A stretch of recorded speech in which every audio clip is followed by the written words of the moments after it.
আসসালামু আলাইকুম সুপ্রিয় শিক্ষার্থী বন্ধুরা, আজকে আমরা অত্যন্ত একটি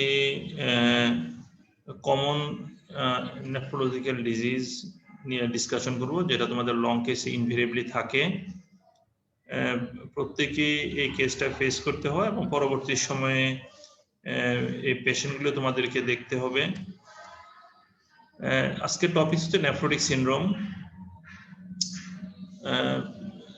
সব বয়সী এবং বোথ জেন্ডার, মেল ফিমেল, সবাই রোগ হতে পারে। তো এখানে আজকে আমরা মূলত যেটা জানার চেষ্টা করব যে নেফ্রোটিক সিনড্রোমের ডেফিনেশন, পাশাপাশি আরেকটা টার্ম নেফ্রাইটিক সিনড্রোম, এটা কি জিনিস এটাও জানবো। কি কি কারণে নেফ্রোটিক সিনড্রোম হতে পারে, নেফ্রোটিক সিনড্রোমের জন্য ইনভেস্টিগেশন কি, ম্যানেজমেন্ট কি, এবং নেফ্রোটিক সিনড্রোম থেকে কি কমপ্লিকেশন ডেভেলপ করতে পারে, এই বিষয়গুলি আজকে আমরা ডিসকাশন করব। নিঃসন্দেহে সবাই উপকৃত হবে, এবং উপকৃত হবে বলতে আমি মিন করতেছি যে বাস্তব জীবনে যখন এই ধরনের রোগী আসবে তখন তুমি খুব ভালোভাবে এই পেশেন্টগুলি ডিল করতে পারবে। এই ছবিটা ডেভিডসনের ছবি, অত্যন্ত পছন্দের একটি ছবি আমার। এখানে গ্লোমারুলার ডিজিজ এর একটা স্পেকট্রাম দেখানো হয়েছে। আসলে গ্লোমারুলার ডিজিজ বোঝার আগে গ্লোমারুলার সম্বন্ধে একটু ধারণা থাকা দরকার, যে কিডনির মধ্যে যে ছাকনিগুলি থাকে, যেগুলি আর কিছুই না, টাপটপ ক্যাপিলারিজ, অর্থাৎ কিছু ক্যাপিলারি লুপ, এটাই হচ্ছে গ্লোমারুলাস। এর মধ্যে ব্লাড এসে এখানে ফিল্ট্রেশন হয় এবং আলটিমেটলি ফিল্ট্রেশন হয়ে মেইনলি পানি আর তার সাথে কিছু লবণ এবং অ্যাসিড ফিল্টার হয়ে বের হয়ে চলে যায়। শরীরের অত্যন্ত গুরুত্বপূর্ণ উপাদান কার্বোহাইড্রেট, ফ্যাট, প্রোটিন, এগুলি কিছুটা ফিল্ট্রেশন হলেও এগুলি বডি আবার রিঅ্যাবজর্পশন করে রেখে দেয়, এগুলি শরীর থেকে লস হতে দেয় না। এটাই হচ্ছে গ্লোমারুলাসের সাধারণ চরিত্র। কিন্তু যদি এমন হয় যে গ্লোমারুলাসে কোনো কারণে এর মধ্যে স্ট্রাকচারাল চেঞ্জ চলে আসে, সেটা আসলে খুবই আলট্রা স্ট্রাকচারাল হতে পারে, অর্থাৎ ইলেকট্রন মাইক্রোস্কোপ দিয়ে হয়তো দেখা যায়, আর কোনোভাবে দেখা যায় না। এমনকি হয়তো বা গ্রস চেঞ্জও আসতে পারে, যেটা লাইট মাইক্রোস্কোপে দেখা যাচ্ছে। এ ধরনের যদি কোনো স্ট্রাকচারাল চেঞ্জ চলে আসে গ্লোমারুলাসের মধ্যে, তখন কিন্তু সেই গ্লোমারুলাস অনেকটা লিকি হয়ে যায়। লিকি বলতে এর মধ্যে দিয়ে তখন এই শরীরের অত্যন্ত প্রয়োজনীয় উপাদান যেমন প্রোটিন, এটা তখন বের হয়ে চলে যেতে পারে। তো শরীর থেকে যখন প্রোটিন চলে যায়, তখন শরীর প্রোটিন পরিমাণ কমে যায়, তখনই নানান জটিলতা দেখা দেয়। এছাড়া এই লিগি গ্লোমারুলাস দিয়ে আরবিসি, ডাব্লিউবিসি এরাও যেতে পারে, এরাও তখন ইউরিনের সাথে চলে যায়। তাহলে দেখা যাচ্ছে যে গ্লোমারুলাস যদি হেলদি থাকে, তাহলে এটা দিয়ে কোনো শরীরের প্রয়োজনীয় উপাদান বের হয়ে কিছু ফিল্ট্রেশন হলেও একদম বের হয়ে যেতে পারে না। কিন্তু যদি এমন হয় যে গ্লোমারুলাস গুলি স্ট্রাকচারাল চেঞ্জ হয়ে যাওয়ার কারণে তার কেমিক্যাল নেচার চেঞ্জ হয়, যার কারণে এই গ্লোমারুলাস দিয়ে প্রোটিন এবং আর ব্লাড সেল এগুলি তখন ফিল্ট্রেশন হয়ে বের হয়ে চলে যায়, তখনই শরীরের মধ্যে একটা বড় ধরনের পরিবর্তন আসে এবং শরীরের মধ্যে নানান সাইন সিমটম দেখা দেয়। যদি আমরা যদি একটু চিন্তা করি যে গ্লোমারুলাসের মধ্যে এই যে স্ট্রাকচারাল চেঞ্জ, সেটা আসলে দুই রকম হতে পারে। একটা হচ্ছে যে আমরা যদি স্পেকট্রামটা দেখি, যে বাম দিকের স্পেকট্রাম আর একটা হচ্ছে ডান দিকের। বাম দিকে যেখানে আমরা দেখতে পাচ্ছি যে এখানে কিছু মূলত গ্লোমারুলাসে কিছু ইনজুরি হচ্ছে মূলত পোডোসাইট ইনজুরি। গ্লোমারুলাসের মধ্যে পোডোসাইট থেকে তোমরা জানো। একটু গ্লোমারুলাসের ছবিটা আমরা দেখে আসি।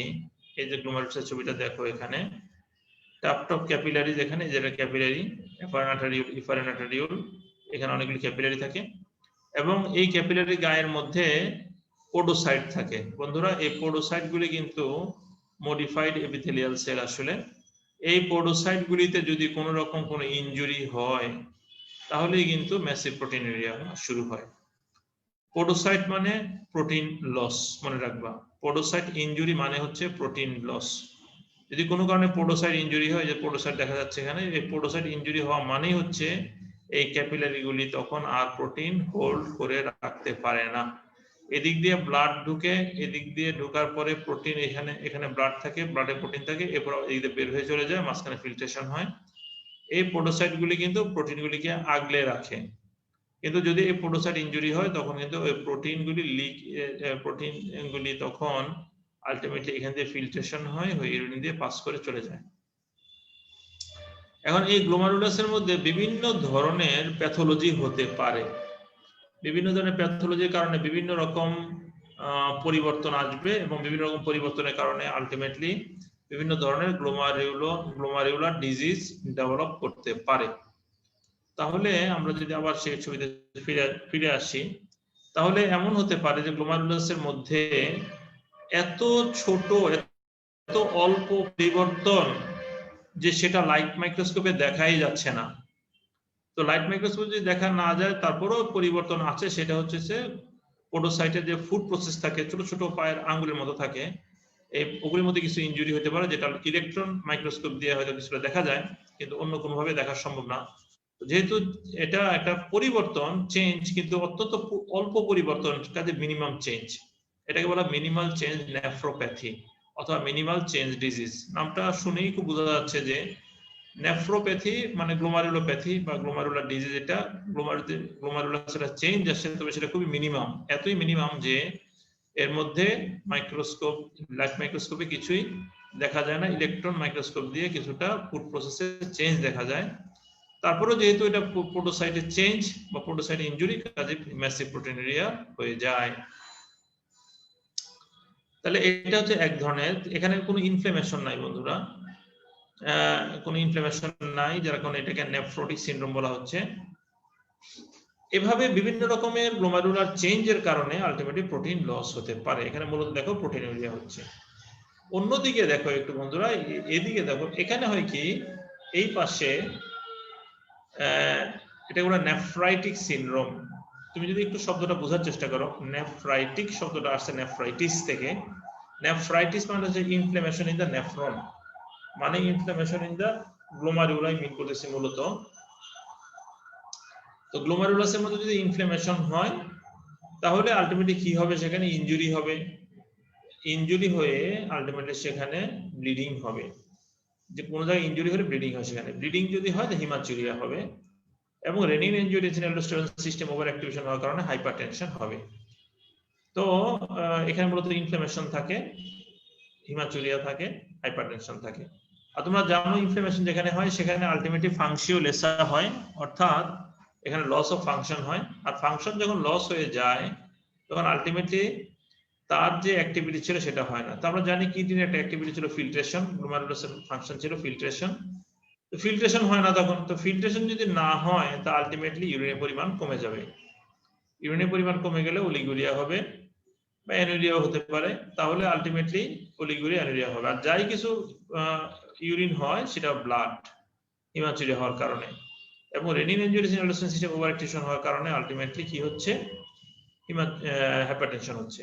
তাহলে বন্ধুরা দেখো এই জিনিসটা, যে এই ছবিটা অত্যন্ত খুব গুরুত্বপূর্ণ ছবি। তোমরা চাইলে তোমাদের মোবাইলের হোম পেজে ছবিটা রাখতে পারো। আমার মোবাইল হোম পেজে অনেকদিন ছবিটা ছিল, এত ফেভারিট ছবি, এত ইনফরমেটিভ ছবি এটা। মাঝে মাঝে এই ধরনের বিষয়গুলি, এই ধরনের ছবিগুলি মোবাইল সেটের হোম পেজে রাখা যেতে পারে। সবসময় যে প্রাকৃতিক দৃশ্য আর বিভিন্ন রকমের ছবি যে থাকবে তা না, এগুলিও থাকতে পারে। তাহলে দেখো বন্ধুরা, যে এখানে আমরা যদি দেখি এই বাম দিকে, এখানে আমরা minimal change disease, FSGS, membranous nephropathy, diabetic nephropathy এবং এসএলইর একটা পার্ট দেখো, এগুলি কিন্তু প্রোটিনুরিয়া করে এবং নেফ্রোটিক সিনড্রোম করতে পারে। নেফ্রোটিক সিনড্রোমের কারণ জিজ্ঞেস করে কিন্তু বন্ধুরা এই কয়েকটা কথা বলতে হবে। একটা মিনিমাল চেঞ্জ ডিজিজ, একটা এফএসজিএস, একটা মেমব্রেনাস নেফ্রোপ্যাথি, এখানে আরেকটা আছে অ্যামাইলয়েডোসিস। এটা ডেভিডসনে আছে, এখানে ছবিটা কেন জানি বাদ পড়ে গেল। অ্যামাইলয়েডোসিস, এখানে ডায়াবেটিক নেফ্রোপ্যাথি, এবং এখানে এসএলই লুপাস নেফ্রাইটিস বলা হয়। এটা হচ্ছে তোমার নেফ্রোটিক সিনড্রোমের কারণ। আর নেফ্রাইটিক সিনড্রোম অর্থাৎ inflammatory variety of the glomerulonephritis, nephritic সিনড্রোমের কারণের মধ্যে তোমার কি বলবে তোমরা, PSGN টা সবার আগে বলো, কারণ এটা সবচেয়ে common. Post streptococcitis, PSGN, small vessel vasculitis, এদিকে আসে anti-GBM disease, IgA nephropathy, MCGN এবং লুপাস নেফ্রাইটিস। এগুলি তোমরা বলবা নেফ্রাইটিক সিনড্রোমের কারণ। কাজেই বন্ধুরা আরেকটা কথা মনে রাখবে, এই MCGN দেখো একদম মাঝখানে, রাস্তার মাঝখানে আছে MCGN, কাজে এটা তুমি এদিকেও বলতে পারো, এটা এদিকেও বলতে পারো। তো মূলত যদি বলা হয় হঠাৎ কজ অফ নেফ্রোটিক সিনড্রোম, তো তখন তোমরা বলবা minimal changes, FAGS, membranous, diabetic nephropathy, lupus nephritis আর অ্যামাইলোইডোসিস। যদি হঠাৎ কজ অফ নেফ্রাইটিক সিনড্রোম, তখন বলবা PSGN, post streptococcitis, MCGN, small vessel vasculitis, anti-GBM, IgA nephropathy and lupus nephritis. এই মোট 11টা ডিজিজের মধ্যে আলটিমেটলি তোমাকে কারণগুলিকে সীমাবদ্ধ রাখতে হবে, তাহলেই ডায়াগনোসিস সঠিক হওয়ার সম্ভাবনা বেশি থাকবে। এটা নেফ্রোটিক সিনড্রোমের পেশেন্টের একটা বাচ্চার ছবি, দেখো কি অবস্থা, জাস্ট আইলিড গুলি কেমন সোলেন, এখানে পানি জমে থাকে, সবার আগে পানি জমে ফেসের মধ্যে, আবার ফেসের মধ্যে সবার আগে পানি জমে পেরি অরবিটাল রিজনে। কারণ কি, ওখানে টিস্যু গুলি থাকে, এরিওলার টিস্যু, খুব পাতলা টিস্যু, ওখানে পানি জমার স্পেস আছে, কাজে এখানে তোমার আলটিমেটলি সবার আগে পানি এখানে জমে। মনে রাখবে বন্ধুরা, কয়েকটা ক্লিনিক্যাল ক্লু দিয়ে দিই তোমাদেরকে, সেটা হচ্ছে কিডনি ডিজিজের পানি সবার আগে জমা হয় ফেসের মধ্যে সাধারণত। দ্বিতীয় বিষয় হচ্ছে লিভার ডিজিজের পানি সবার আগে জমা হয় পেটের মধ্যে। আর কার্ডিয়াক ডিজিজের পানি সবার আগে জমা হয় পায়ের মধ্যে অথবা স্যাক্রাল রিজন অর্থাৎ ডিপেন্ডেন্ট পার্টে। একটু একটা মনে রাখবে যে renal oedema starts in the face, hepatic edema starts in the abdomen as ascites, and cardiac edema starts in the dependent part of the body like pedal edema or sacral edema. এটা সাধারণ general কথা, কিন্তু এটা ব্যতিক্রম পাবে তোমরা, কিন্তু এটা সাধারণ কথা বোঝার জন্য। তো বাচ্চাটার ফেস দেখো, পেরি অরবিটাল ইডিমা সিভিয়ার, কাজেই এ ধরনের বাচ্চা আসলে তোমাকে অবশ্যই নেফ্রোটিক সিনড্রোমের কথাই সবার আগে ভাবতে হবে। একটা মজার কার্টুন এটা দেখো, এই ধরনের কার্টুন কিন্তু অনেক পাওয়া যায়, তোমরা যদি একটু এই কার্টুনগুলি দেখো না তাহলে খুব ভালো লাগবে তোমাদের কাছে। দেখো এই একটা পেশেন্ট, এই পেশেন্টে দেখো তার ফেসটা কিন্তু ফোলা দেখায় না এই কার্টুনের মধ্যে। এই কার্টুন সম্ভবত ডাক্তাররা আঁকে না, এই কার্টুন সম্ভবত লেমেনরা আঁকে, এই জন্য অনেক সময় টুকটাক ভুলভ্রান্তি থাকতে পারে। তো তারপরেও খুব ইন্টারেস্টিং এগুলি। তোমরা যদি কার্টুন আঁকো তাহলে অবশ্যই এর চেয়ে অনেক সুন্দর এবং এর চেয়ে অনেক ভালো কার্টুন হবে, আমি শিওর। তোমরা চাইলে কিছু ডিজিজের কার্টুন তোমাদের পরবর্তী জীবনে পাশ করার পর যখন ডাক্তার হয়ে যাবা, তখন তোমরা একটা ভালো সার্ভিস এটা দিতে পারো সবাইকে, তোমাদের ছোট ভাইদেরকে বা মেডিকেল স্টুডেন্টদেরকে বা প্রফেশনালদেরকে। মেডিকেল কার্টুনের মধ্যে প্রত্যেকটা ডিজিজের উপরে তোমরা সুন্দর করে সুন্দর সুন্দর ছবি তোমরা আঁকতে পারো।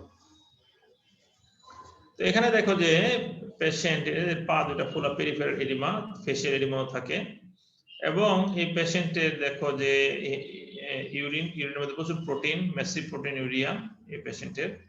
এদিকে দেখো রক্তের মধ্যে অ্যালবুমিন কমে গেছে বা প্রোটিন কমে গেছে, হাইপো অ্যালবুমিনেমিয়া।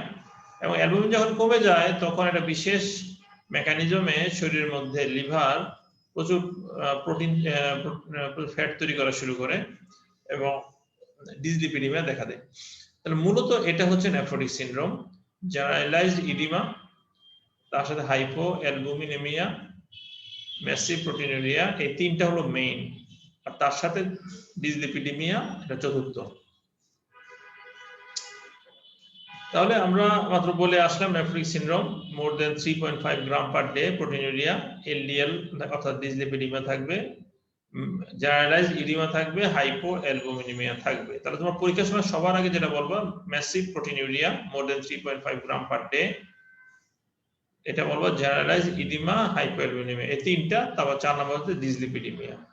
এটা মূল কারণ হচ্ছে যে লিকি গ্লোমারুলাস, প্রোটিন লস হচ্ছে, ইউরিনের সাথে প্রোটিন চলে যাচ্ছে, যাওয়ার কারণে প্রোটিন কিন্তু ফ্রোদি হয়ে যায়, প্রোটিনের মধ্যে ফেনা হয় প্রচুর।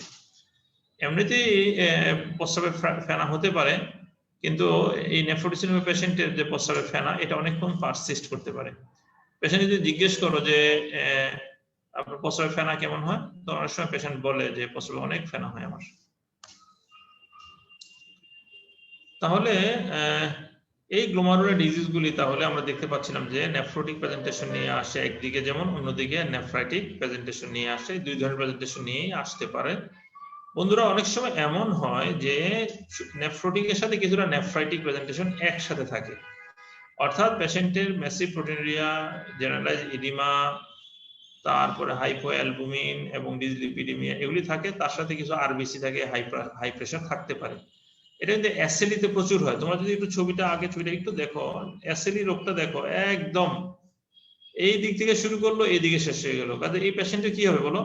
এই পেশেন্টের এমন হতে পারে যে কিছুটা নেফ্রোটিক প্রেজেন্টেশন, কিছুটা নেফ্রাইটিক প্রেজেন্টেশন, এটাকে নেফ্রাইটিক সিনড্রোম বলা হয়। অর্থাৎ কিছু নেফ্রোটিকও থাকবে, নেফ্রাইটিক থাকবে, এটা হলো অ্যাসিডি এরকম হতে পারে। আবার এমসিজিএন দেখো, এটা মাঝখানে আছে, এটাও এমন প্রেজেন্টেশন হতে পারে যে কিছুটা নেফ্রোটিক কিছুটা নেফ্রাইটিক, দুই দিকে হতে পারে। কাজেই তুমি যদি এভারেজ অ্যান্সার দাও পরীক্ষার মধ্যে যে গ্লোমেরুলোনেফ্রাইটিস কয় রকম হতে পারে, তো তুমি বলবা যে দুই রকম হতে পারে, নেফ্রোটিক এবং নেফ্রাইটিক। যদি তুমি একটু জিনিয়াস হও তাহলে তুমি বলবে যে আরেক রকম হতে পারে, সেটা হলো নেফ্রোটিক নেফ্রাইটিক, অর্থাৎ ওভারল্যাপ, দুই রকম দুইটা পিকচারই একসাথে থাকতে পারে। যদি বলো একটা এক্সাম্পল দাও তো যেখানে তোমার এই নেফ্রোটিক নেফ্রাইটিক একসাথে থাকে, তুমি বলবে যে লুপাস নেফ্রাইটিস হতে পারে, এমসিজিএন হতে পারে। এগুলি বিশেষ করে লুপাস নেফ্রাইটিস বললে টিচাররা মহা খুশি হবে, বাগ হয়ে যাবে খুশিতে। হ্যাঁ, তো কাজেই তুমি লুপাস নেফ্রাইটিস বলো যে এটা নেফ্রোটিক নেফ্রাইটিক একসাথে হতে পারে।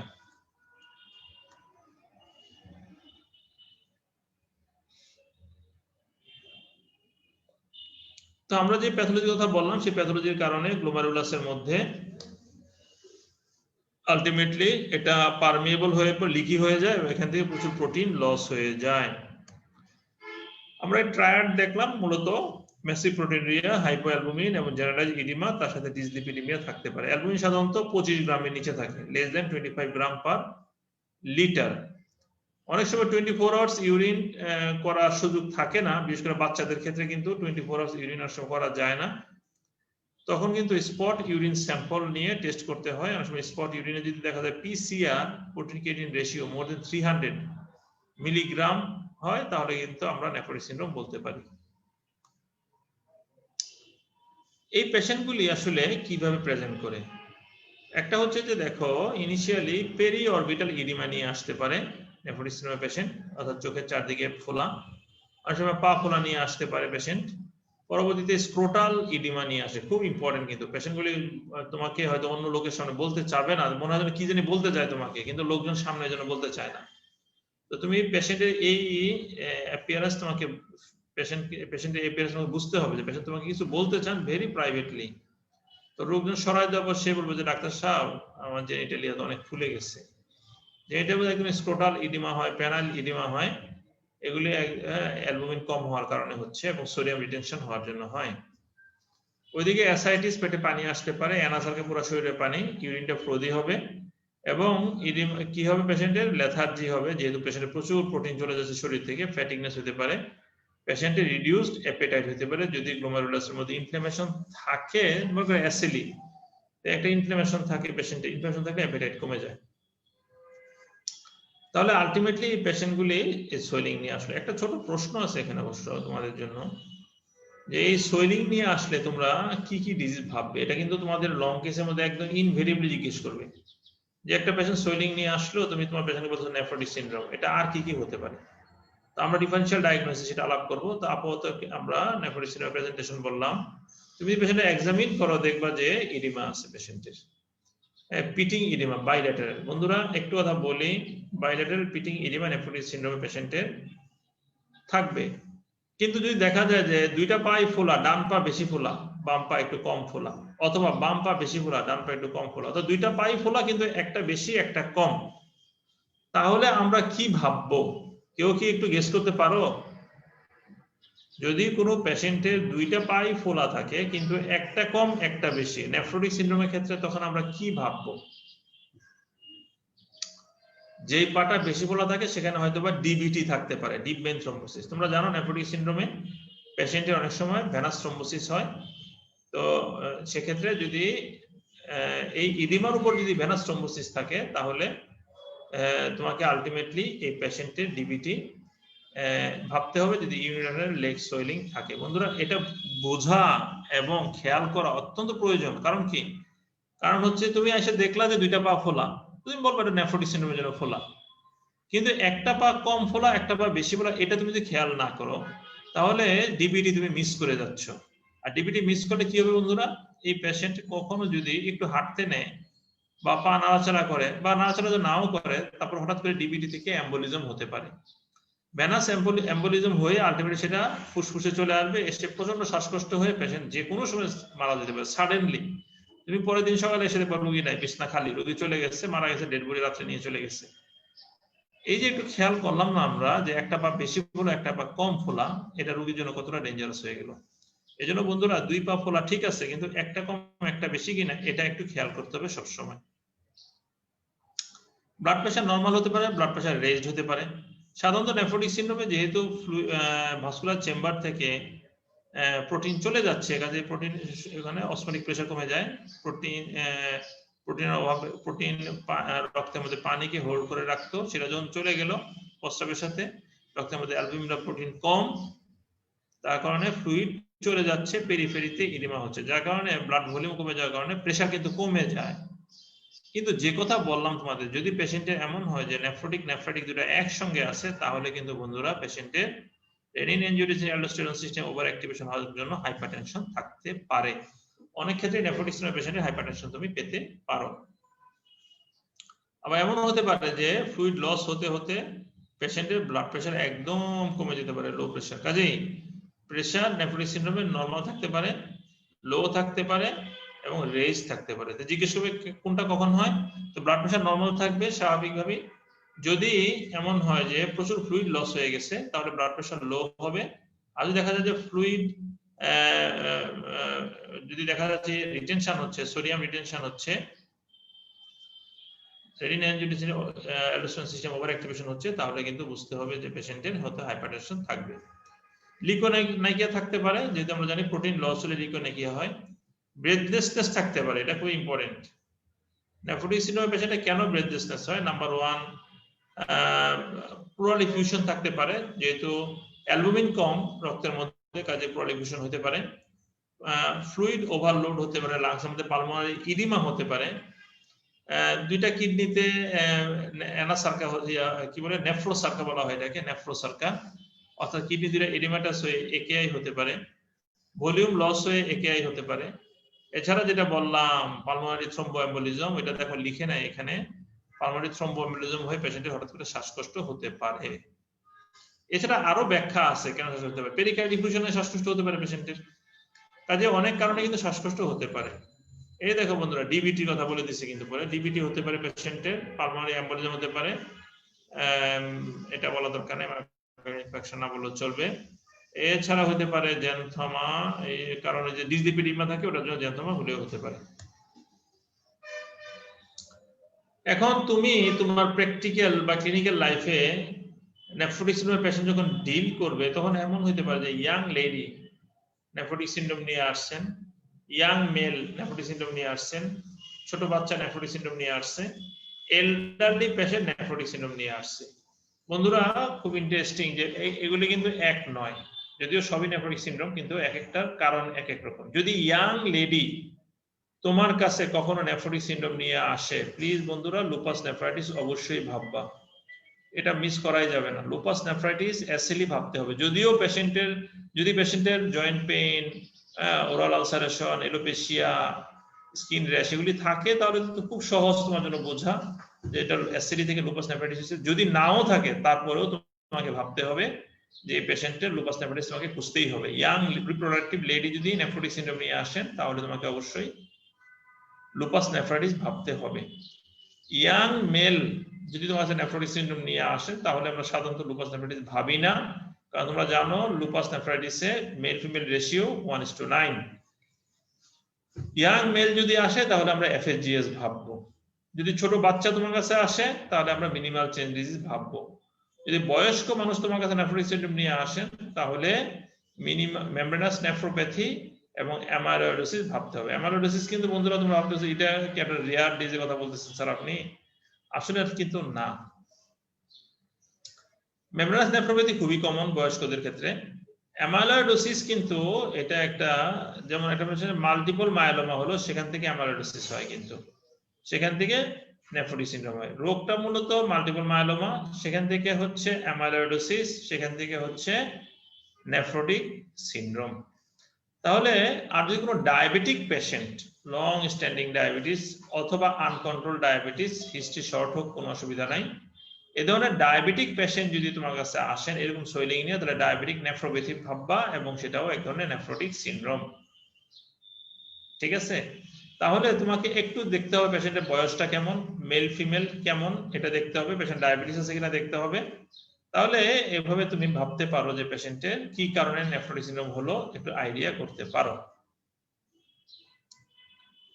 এখানে আরেকটা মজার বিষয়, এটা কেন স্লাইডের মধ্যে নাই, স্লাইডগুলি অবশ্য নেট থেকে ডাউনলোড করা, যে অনেক সময় পেশেন্ট তোমার কাছে আসবেন এরকম নেফ্রোটিক সিনড্রোম নিয়ে, একটু ড্রাগ হিস্ট্রি নিতে হবে, যে আপনি কোনো ওষুধ খাচ্ছেন কিনা বা ওষুধ খেয়েছেন কিনা। যদি কোনো পেশেন্ট এনএসএআইডি খেতে থাকেন বা খেয়ে থাকেন আগে, তাহলে কিন্তু বন্ধুরা সেই এনএসএআইডি কিন্তু নেফ্রোটিক সিনড্রোম করতে পারে। হ্যাঁ, ভালো করে শোনো, এনএসআইডি কিন্তু নেফ্রোটিক সিনড্রোম করতে পারে। এনএসআইডি মিনিমাল চেঞ্জ ডিজিজ করতে পারে, এনএসআইডি মেমব্রেনাস নেফ্রোপ্যাথি করতে পারে। কাজেই কোনো পেশেন্ট যদি এনএসআইডি খেতে থাকেন, তাহলে কিন্তু পেশেন্টের নেফ্রোটিক সিনড্রোম এখনো তুমি পাবে যদি এনএসআইডি থেকে হয়ে থাকে। আবার কখনো এমন হবে যে কোনো পেশেন্ট এনএসআইডি খেতেন কোনো কারণে, যখন দেখলেন যে শরীর ফুলে যাচ্ছে তখন তিনি এনএসআইডি খাওয়া বন্ধ করে দিলেন।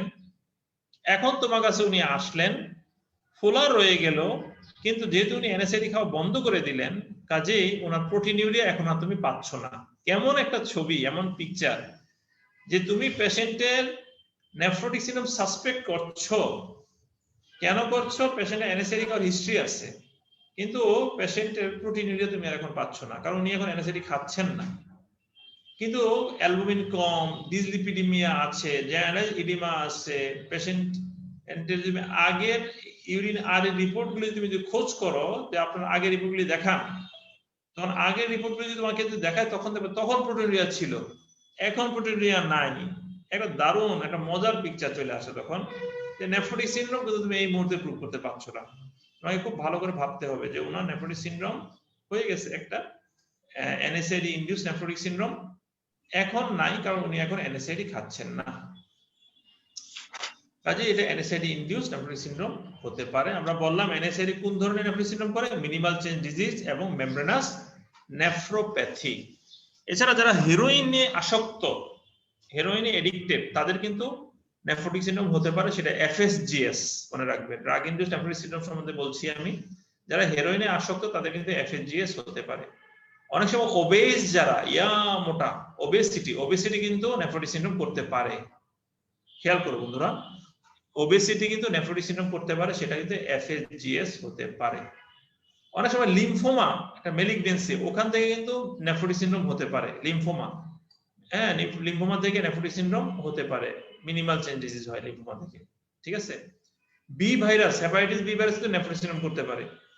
হেপাটাইটিস বি ভাইরাস আছে কিনা, পেশেন্টের ব্লাড ট্রান্সফিউশনের হিস্ট্রি আছে কিনা, আইভি ড্রাগ অ্যাবিউজ করে কিনা, এগুলির হিস্ট্রি নিতে হবে। এখান থেকে কিন্তু নেফ্রোটিক সিনড্রোম হতে পারে, মেমব্রেনাস নেফ্রোপ্যাথি হয়। বিভিন্ন ধরনের মেলিগনেন্সি, ধরো ব্রঙ্কিয়াল কার্সিনোমা বয়স্ক মানুষের, এখন পেশেন্ট এই ব্রঙ্কিয়াল কার্সিনোমা থেকে মেমব্রেনাস নেফ্রোপ্যাথি কিন্তু হতে পারে। খুব ইন্টারেস্টিং এটা, আমরা আমাদের মেডিকেল কলেজে এর আগে প্রেজেন্টেশন করেছিলাম। তো সেখানে দেখা গেছে যে একটা পেশেন্টের এখন মেলিগনেন্সিটা এখনো রেডিওলজিক্যালি এভিডেন্ট হয় নাই, কিন্তু মেলিগনেন্সি শরীরে আছে কিন্তু রেডিওলজিক্যালি পাওয়া যাচ্ছে না। সেখান থেকে পেশেন্ট তোমার কাছে প্রথম আসলো কি নিয়ে? মেমব্রেনাস নেফ্রোপ্যাথি নিয়ে। তো যখন বয়স্ক মানুষ বা অ্যাডাল্ট যখন মেমব্রেনাস নেফ্রোপ্যাথি নিয়ে আসে, নেফ্রোটিক সিনড্রোম নিয়ে আসে, বন্ধুরা অবশ্যই আন্ডারলাইং কোনো মেলিগনেন্সি আছে কিনা সেটা তোমাকে খোঁজ করতে হবে। কাজেই কোনো অ্যাডাল্ট পারসন যদি নেফ্রোটিক সিনড্রোম নিয়ে আসে, তাহলে তার আন্ডারলাইং মেলিগনেন্সি খোঁজ করার জন্য তোমাকে thyroid carcinoma, bronchial carcinoma, breast cancer, renal cell carcinoma, এই ধরনের মেলিগনেন্সিগুলি কিন্তু তোমাকে খোঁজ করতে হবে, সিমটম জিজ্ঞেস করতে হবে। কাশি আছে কিনা আপনার ব্রেস্টের লাম্প আছে কিনা, কোথাও চাকা আছে কিনা, শরীরে বিভিন্ন জায়গায় গোটা আছে কিনা, থাইরয়েড আপনার গলায় কোনো ফোলা আছে কিনা, রেনাল সেল কার্সিনোমার জন্য তোমার প্রস্রাবের সাথে ব্লাড গেছে কিনা, এগুলি তোমাকে কিন্তু খুঁজতে হবে এবং এগুলি তোমাকে ক্লিনিক্যালও সার্চ করতে হবে, ইনভেস্টিগেশনও মাথায় রাখতে হবে। তুমি যদি শুধু নেফ্রোটিক সিনড্রোমে বিজি থাকো তাহলে কিন্তু অনেক ক্ষেত্রেই তুমি সেকেন্ডারি কজ মিস করবা। আবার নেফ্রোটিক সিনড্রোমের জন্য কমপ্লিকেশন হলো কিনা সেটাও তোমাকে খেয়াল রাখতে হবে, ডিবিটি হয়ে গেল কিনা।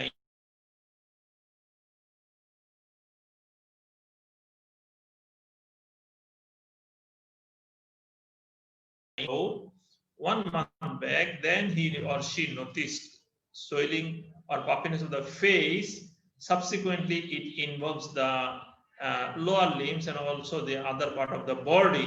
এভাবে যখন তুমি তোমার হিস্ট্রি বলে দিলা তখন তোমাকে এক্সামিনার জিজ্ঞেস করবেন যে তোমার ডিফারেন্সিয়াল ডায়াগনোসিস কি, তুমি শুধুই কেন নেফ্রোটিক সিনড্রোম ভাবছো। তো তখন তোমাকে বলতে হবে yes sir, I have some differential diagnosis. যেমন কনজেস্টিভ কার্ডিয়াক ফেলিউর হতে পারে, যার কারণে শরীরে সোয়েলিং আসবে, রেইজেবি থাকবে, পালমোনারি এডিমা হবে, হ্যাঁ মাইল্ড প্রোটিনুরিয়া হতে পারে। ইয়েস, কনজেস্টিভ কার্ডিয়াক ফেলিউরে কিন্তু কিছুটা প্রোটিনুরিয়া থাকতে পারে মাইল্ড। কিন্তু তোমার যদি পেশেন্টের ম্যাসিভ সোয়েলিং থাকে, ম্যাসিভ জেনারেলাইজড সোয়েলিং, কিন্তু অল্প একটু প্রোটিন যায়, এই অল্প প্রোটিন দিয়ে কিন্তু জেনারেলাইজড সোয়েলিং কে এক্সপ্লেইন করা যায় না। ম্যাসিভ প্রোটিনুরিয়া থাকতে হবে নেফ্রোটিক সিনড্রোমের ক্ষেত্রে। এছাড়া লিভার ডিজিজ হতে পারে, যেখানে লিভার ডিজিজে কিন্তু বন্ধুরা সাধারণত ফেসে পাফিনেস থাকে না, বরং হেপাটিক ফেস থাকে। হ্যাঁ, হেপাটিক ফেস তোমরা জানো, পিঞ্চড নোজ থাকে, মাডি কনফেকশন অফ দ্য ফেস থাকে, চোখে জন্ডিস থাকে, অর্থাৎ মুখটা ফোলা থাকে না। কাজেই লিভার ডিজিজে কিন্তু তোমার আলটিমেটলি অ্যাসাইটিস থাকতে পারে, পায়ে পানি থাকতে পারে, কিন্তু ফেস সাধারণত ফোলা থাকে না, সাধারণত বললাম। এছাড়া তোমাকে জেনারেলাইজড সোয়েলিং এর জন্য হাইপোথাইরয়েডিজম নিয়ে আসতে হবে, যে কোল্ড ইনটলারেন্স আছে কিনা, কনস্টিপেশন আছে কিনা, এগুলি থাইরয়েড সোয়েলিং আছে কিনা। এছাড়া ড্রাগ হিস্ট্রি, এমন কোনো ওষুধ খাচ্ছেন কিনা যে ওষুধগুলির কারণে জেনারেলাইজড সোয়েলিং হতে পারে। সেই ওষুধগুলির মধ্যে ক্যালসিয়াম চ্যানেল ব্লকার হতে পারে, স্টেরয়েড হতে পারে, এনএসএআইডি হতে পারে, এগুলির কারণে সোয়েলিং হতে পারে। ইভেন যেটা আমি খেয়াল করলাম যে অনেকেই দেখি জানে না জিনিসটা, যে অ্যামোক্সিসিলিন, অ্যাম্পিসিলিন এই জাতীয় পেনিসিলিনগুলি খেলে কিন্তু শরীর ফুলতে পারে, কারণ এই পেনিসিলিন গ্রুপের মধ্যে কিন্তু সোডিয়াম থাকে। এজন্য এগুলি খেলেও শরীর ফুলতে, পায়ে পানি আসতে পারে। তাহলে এগুলি হচ্ছে কারণ। আমরা এছাড়া প্রোটিন লুজিং এন্টেরোপ্যাথি, প্রোটিন লুজিং এন্টেরোপ্যাথিতে স্টুলের সাথে প্রোটিন চলে যায়, সেটার জন্য কিন্তু পা ফুলতে পারে, শরীরে পানি আসতে পারে। তাহলে এটা আমাদের ডিফারেন্সিয়াল ডায়াগনোসিস। আর যদি নন পিটিং ইডেমা হয় দুই পায়ের মধ্যে, তাহলে আমরা ফাইলেরিয়ার কথা ভাবতে পারি। সেটা যদি পেশেন্ট এন্ডেমিসিটি থাকতে হবে, অর্থাৎ পেশেন্ট উত্তরবঙ্গ থেকে আসছেন চিকিৎসার জন্য, দুই পা এখন ফোলা, নন পিটিং ইডেমা, তুমি ফাইলেরিয়াসিস চিন্তা করতে পারো। তাহলে এগুলি হচ্ছে আমাদের ডিফারেন্সিয়াল ডায়াগনোসিস। তারপরে বলবে তাহলে এত ডিফারেন্সিয়াল ডায়াগনোসিস থাকতে তুমি কেন নেফ্রোটিক সিনড্রোম ভাবছো? তখন তুমি বলতে হবে sir, I have done bedside urine for protein by heat coagulation test অথবা স্ট্রিপ টেস্ট। স্ট্রিপের মাধ্যমে তুমি দেখতে পারো, হিট কোয়াগুলেশন টেস্টের মাধ্যমে তুমি দেখতে পারো। বন্ধুরা, যদি নেফ্রোটিক সিনড্রোম বা কোনো সোয়েলিং এর পেশেন্ট লং কেস হিসেবে পরীক্ষা থাকে, তোমাকে অবশ্যই বেডসাইড প্রোটিন করতেই হবে। বেডসাইড প্রোটিন করা ছাড়া তুমি কিন্তু তোমার লং কেস থেকে উঠে আসতে পারবে না। তুমি এক্সামিনারে কোশ্চেনে প্যাচে পড়বা, তুমি সেই প্যাচ থেকে উঠে আসতে পারবে না তুমি। এই জন্য অবশ্যই bedside urine for heat coagulation test তোমাকে অবশ্যই করতে হবে। যদি তুমি প্রোটিনুরিয়া পাও, তোমাকে আর কেউ আটকাতে পারবে না। তুমি বলবা sir, I have done heat coagulation test and that is massive protein in urine, so it is nephrotic syndrome. আর কোনো তোমাকে এখানে ডিফারেন্সিয়াল ডায়াগনোসিস এটা সেটা বলে তোমাকে প্যাচে ফেলতে পারবে না। এবার দেখো প্রাইমারি নেফ্রোটিক সিনড্রোম, আমরা মিনিমাল চেঞ্জ ডিজিজ, বাচ্চাদের ক্ষেত্রে কিন্তু মিনিমাল চেঞ্জ ডিজিজ হচ্ছে নাম্বার 1 কজ। এরপরে তুমি মেমব্রেনাস নেফ্রোপ্যাথি, এফএসজিএস এগুলি বলবা। বড়দের ক্ষেত্রে উল্টা হবে, বলবো মেমব্রেনাস নেফ্রোপ্যাথি নাম্বার 1 কজ, এরপরে এফএসজিএস, মেমব্রেনাস নেফ্রোপ্যাথি এগুলি বলবা।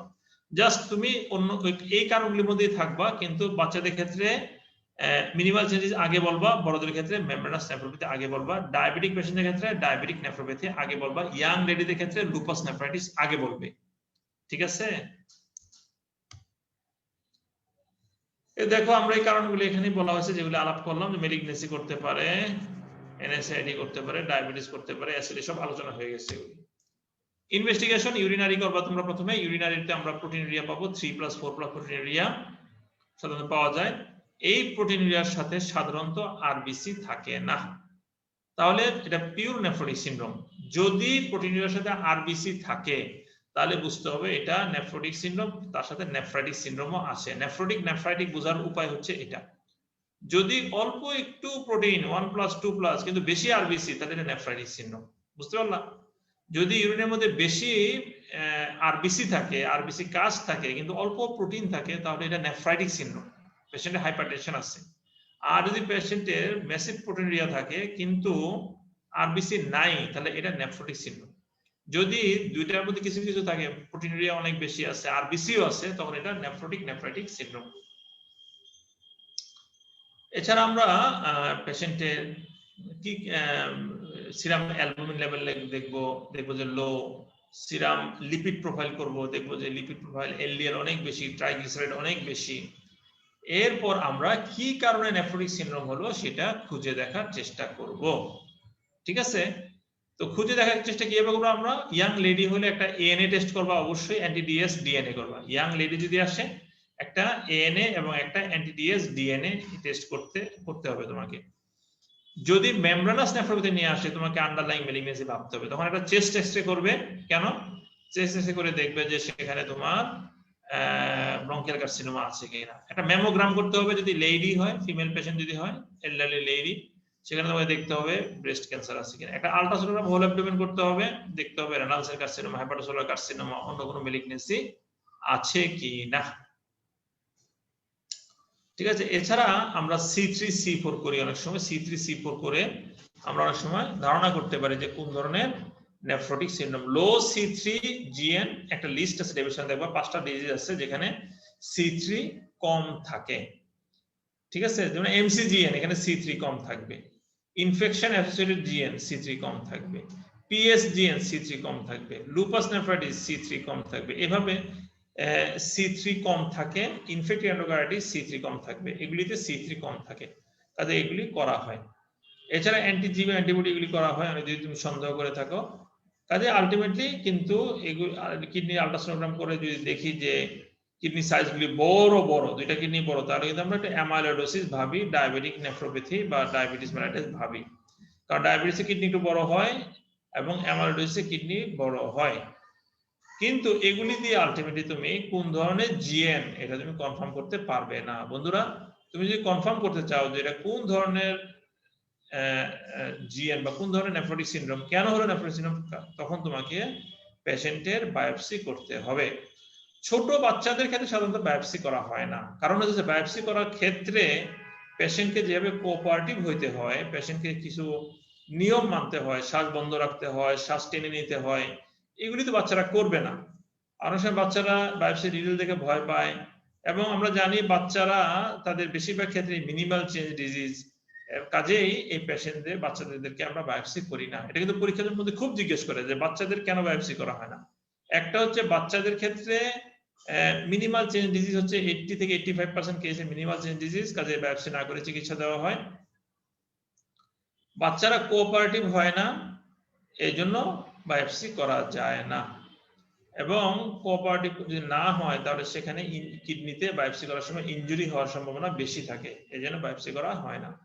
হ্যাঁ, কোনো বাচ্চাকে তুমি মিনিমাল চেঞ্জ ডিজিজ মনে করে স্টেরয়েড দিয়ে চিকিৎসা করছো, কিন্তু এরপরেও বাচ্চা ইমপ্রুভমেন্ট হচ্ছে না, তখন সেটা হয়তো বা মিনিমাল চেঞ্জ ডিজিজ নয়, অন্য ডিজিজ, সেক্ষেত্রে তোমাকে বায়োপসি করতে হবে। আমাদের মেডিকেল কলেজে একটা ছোট বাচ্চা মাঝে মাঝে আসে, পরীক্ষার সময় থাকে, ওই ছোট বাচ্চা আমরা প্রথম বায়োপসি করি নাই, আমরা স্টেরয়েড দিলাম, দেখি তেমন কোনো রেসপন্স নাই। এরপরে এই ছোট বাচ্চা বায়োপসি আমরা করলাম, বায়োপসি করার পর হিমাচুরিয়া হলো, ক্লট রিটেনশন হলো, সেটারও ম্যানেজমেন্ট হলো। আলটিমেটলি ডায়াগনোসিস হলো মেমব্রেনাস নেফ্রোপ্যাথি। আমরা ট্যাকলিমাল দিয়ে চিকিৎসা করছি, বাচ্চা এখন মোটামুটি ভালোই আছে। মাঝে মাঝে পরীক্ষার সময় সে আসে তোমাদের জন্য লং কেস হওয়ার জন্য। কাজেই কিন্তু বড়দের ক্ষেত্রে কিন্তু বায়োপসি ইনভেরিয়েবলি করা হয়। তো কিডনি বায়োপসি করার ক্ষেত্রে যদি নেফ্রোটিক সিনড্রোম অ্যাডাল্ট হয় তাহলে বায়োপসি করতে হবে।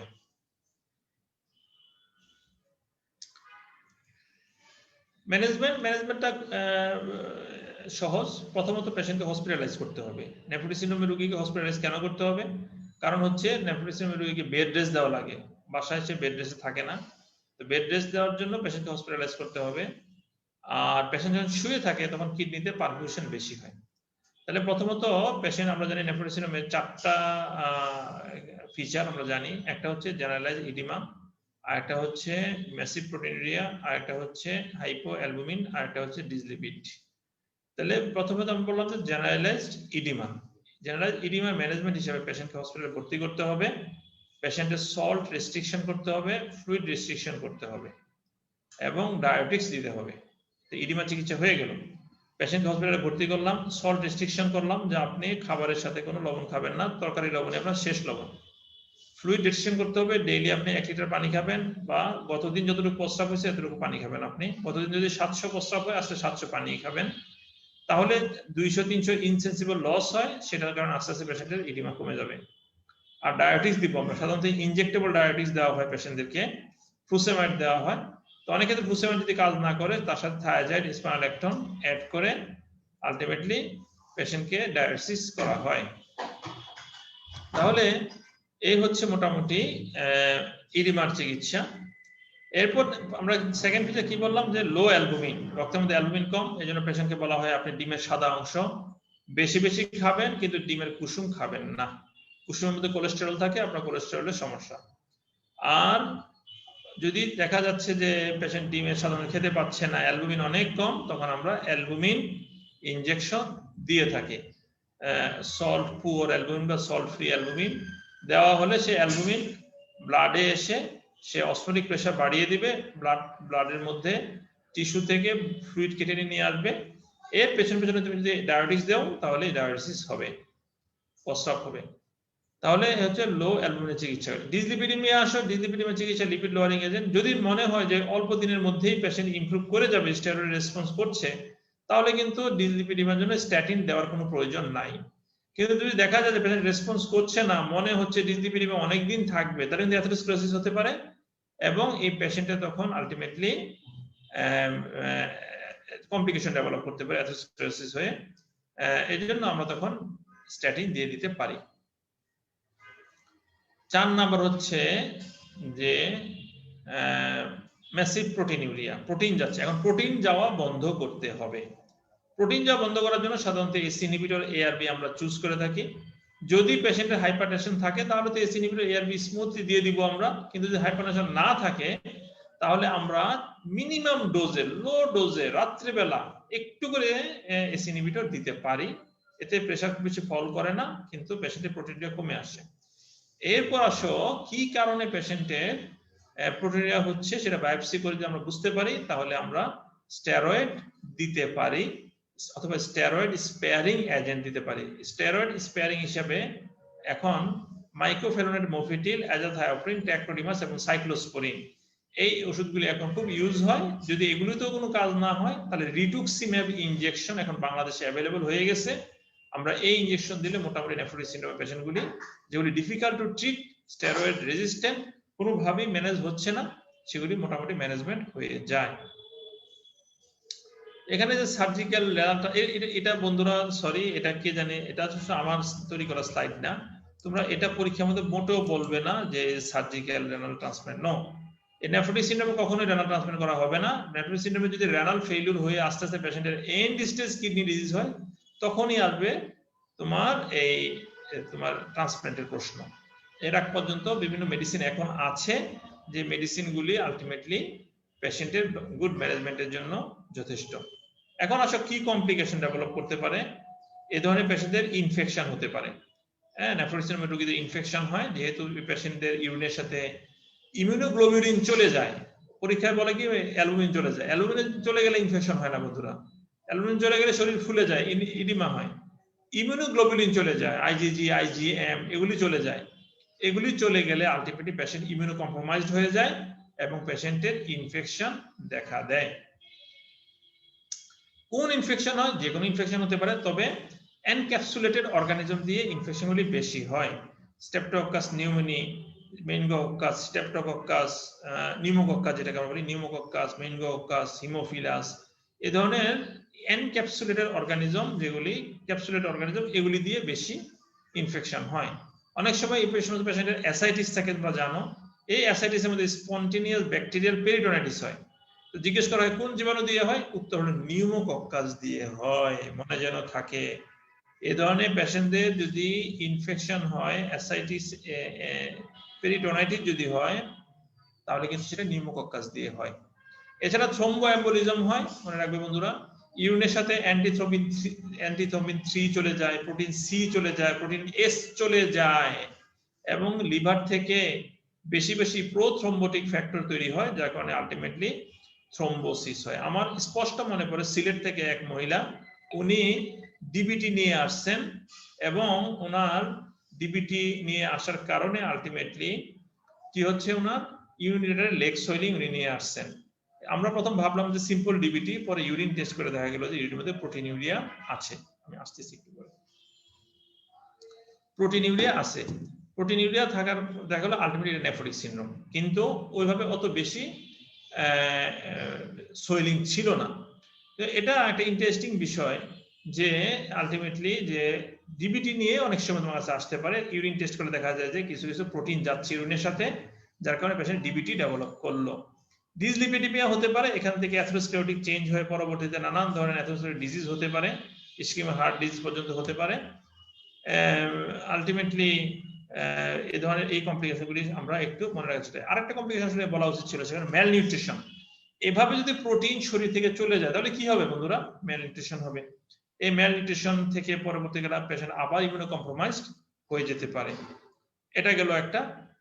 আর হচ্ছে আলটিমেটলি একেআই হতে পারে।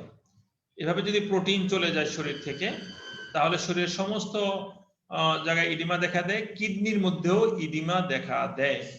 তো কিডনিতে যদি ইডিমা দেখা যায়, এটাকে বলা হয় নেফ্রোসার্কা। এই নেফ্রোসার্কা যখন হয়, তো কিডনির মধ্যে প্রচুর পানি, টিউবিউলস গুলি ব্লক হয়ে যায়, আলটিমেটলি ইউরিন আউটপুট বন্ধ হয়ে যায়, একেআই হয়ে যায়। এটা কঠিন সিচুয়েশন। তো এটা একেআই করতে পারে। এছাড়া অন্যভাবে একেআই হতে পারে, যদি তুমি বেশি ডায়াবেটিস ইউজ করো, তাহলে কিন্তু প্রোটিন শরীর থেকে পানি চলে গিয়ে একেআই হতে পারে।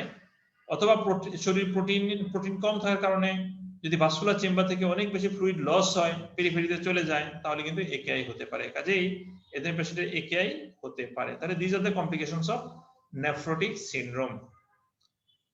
এবার হচ্ছে প্রগনোসিস। আসলে prognosis depends on the underlying cause. যদি কারণ তুমি ডায়াগনোস করতে পারো এবং সেটা ম্যানেজ করতে পারো, তো আলটিমেটলি প্রগনোসিস নেফ্রোটিক সিনড্রোমে অবশ্যই ভালো। মিনিমাল চেঞ্জের প্রগনোসিস তো ভালো। লুপাস নেফ্রাইটিসের প্রগনোসিস ভালো।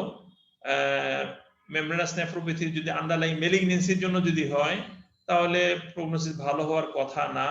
সে মেলিগনেন্সি যদি লোকালি মানে কোনো মেটাস্টেটিস যদি না হয়, এবং সে মেলিগনেন্সি তুমি যদি সার্জিক্যালি রিমুভ করো, তাহলে কিন্তু মেমব্রেনাস নেফ্রোপ্যাথি ভালো হয়ে যাবে। কিন্তু যদি এটা মেটাস্টেসিস যদি হয়ে যায়, তাহলে কিন্তু আলটিমেটলি তুমি এই মেমব্রেনাস নেফ্রোপ্যাথি ভালো হবে না। কারণ তুমি তখন সার্জারি করে বা কোনোভাবে তুমি সেই মেলিগনেন্সি তুমি তো রিমুভ করতে পারতেছো না, আর যার কারণে পেশেন্টের এই মেমব্রেনাস নেফ্রোপ্যাথি ভালো হবে না। কাজেই আলটিমেটলি নেফ্রোটিক সিনড্রোম যদি প্রাইমারি যদি হয়, স্টেরয়েডে যদি রেসপন্সিভ হয়, তাহলে প্রগনোসিস ভালো। আর এখন স্টেরয়েড স্প্যারিং এজেন্ট হিসেবে অনেক মেডিসিন আছে, কাজে আমরা অবশ্যই বলবো যে নেফ্রোটিক সিনড্রোমের প্রগনোসিস ভালো। তবে যদি আন্ডারলাইং কোনো মেলিগনেন্সি থাকে বা এমন কোনো ডিজিজ থাকে যেটা কিউরেবল না, তাহলে আলটিমেটলি সেটা কিন্তু প্রগনোসিস ভালো হবে না। যেমন বি ভাইরাস যদি হয়, বি ভাইরাস তো অনেক সময় কিউরেবল হয় না, তো সেক্ষেত্রে প্রগনোসিস ভালো নাও হতে পারে। তো ঠিক আছে বন্ধুরা, আমার মনে হয় নেফ্রোটিক সিনড্রোম তোমরা যথেষ্ট বুঝতে পারছো। আমরা নেক্সট ক্লাসে নেফ্রাইটিক সিনড্রোম নিয়ে ডিসকাস করব, করে আমরা একটা ওভারঅল ডিসকাশন করব জিএন এর উপরে। জিএন বোঝা খুবই প্রয়োজন বন্ধুরা, কারণ এটা অত্যন্ত দুঃখজনক একটা বিষয় যে পেশেন্ট জিএন হওয়া মানে রোগী মনে করে আমার কিডনি দুইটা শেষ এবং এর কোনো চিকিৎসা নাই। এবং বন্ধুরা তোমরা কিছু মাইন্ড করো না আমার কথায়, আমরা অনেক সময় দেখি যে কিডনির রোগ মানে হচ্ছে যে পেশেন্টকে একটু ডাইক্যালট্রল দিয়ে রাখলো, একটু ক্যালসিট্রিওল দিয়ে রাখলো, একটু ক্যালসিয়াম দিয়ে রাখলো, ভাবলো যে এটাই বোধহয় কিডনি চিকিৎসা। আসলে মোটেও বন্ধুরা ঠিক নয়। কিডনির বায়োপসি করে এখন অনেক সুন্দর সুন্দর মেডিসিন চলে আসছে, যার মাধ্যমে পেশেন্ট নেফ্রোটিক সিনড্রোম ভালো হয়ে যাবে, একদম ভালো হয়ে যাবে, নেফ্রোটিক সিনড্রোম থাকবেই না। বিশেষ করে আন্ডারলাইং কজ যদি তুমি ফাইন্ড আউট করতে পারো তাহলে তো পেশেন্ট একদম সুস্থ হয়ে যাবে। তাহলে বন্ধুরা আজকে এখানে আমরা শেষ করছি। সবাইকে অসংখ্য ধন্যবাদ। সবাই সুস্থ থাকো, ভালো থাকো। আসসালামু আলাইকুম ওয়া রাহমাতুল্লাহি ওয়া বারাকাতুহু।